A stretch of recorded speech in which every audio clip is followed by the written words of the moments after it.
В Ютубе вышло видео с подробным рассказом о полузабытой странице истории 90-х – Уральской республики. Она, кстати, граничила с Башкортостаном и точно так же не смогла добиться независимости. Комментарии под видео говорят сами за себя. В России провинции всегда будут в положении вечного мухосранска.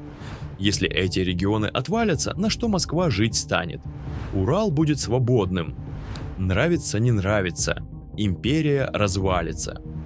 Уральская республика нужна, иначе Москва и так дальше будет вытягивать бабло из региона, и не видать Йобургу второй ветки метро. Ну, если бы наш Красноярский край отделился, мы бы не бедствовали, думаю.